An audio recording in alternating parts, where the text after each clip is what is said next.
বাড়ছে তাপমাত্রা। এই গরমে নিজেকে সুস্থ রাখাই অন্যতম বড় চ্যালেঞ্জ।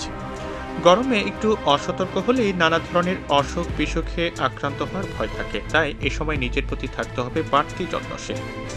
গরমের তীব্রতাকে পাশ কাটিয়ে নিজেকে সুস্থ রাখার জন্য আপনাকে করতে হবে কিছু কাজ। প্রতিদিনের সেসব ছোট ছোট কাজের দিকে খেয়াল রাখলেই সুস্থ থাকা অনেকটা সহজ হয়ে যাবে। এবার চলুন জেনে নিই গরমে সুস্থ থাকতে কি করবেন। প্রথমেই পর্যাপ্ত পানি পান করুন। তাপ প্রবাহ আমাদের শরীরে একটি শুষ্ক প্রভাব ফেলে, যা শরীরের তাপমাত্রায় ডিহাইড্রেশন এবং ব্যাঘাত ঘটায়। তাই পানির ক্ষতি পুষিয়ে নিতে এবং ডিহাইড্রেশন প্রতিরোধ করতে আপনার প্রতিদিনের তালিকায় আরও বেশি পানি যোগ করুন। মনে রাখবেন, মাত্র 4 ভাগ পানির ক্ষয় ডিহাইড্রেশন হতে পারে এবং 15 ভাগের বেশি হলে এটি মারাত্মক হতে পারে।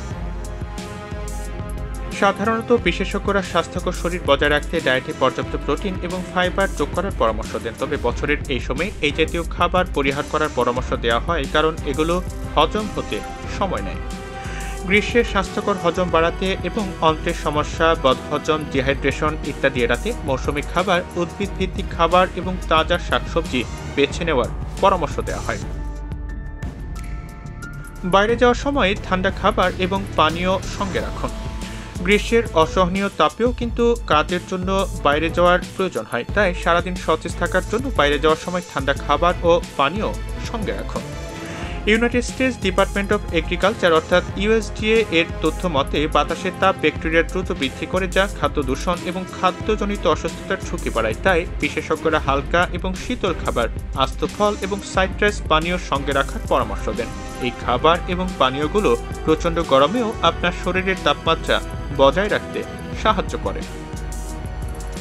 টাটকা রান্না করা খাবার খান।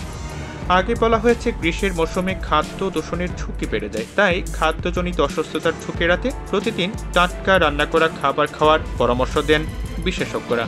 কোনো খাবার প্যাক করার আগে তা স্বাভাবিক তাপমাত্রায় এনে তবেই প্যাক করুন।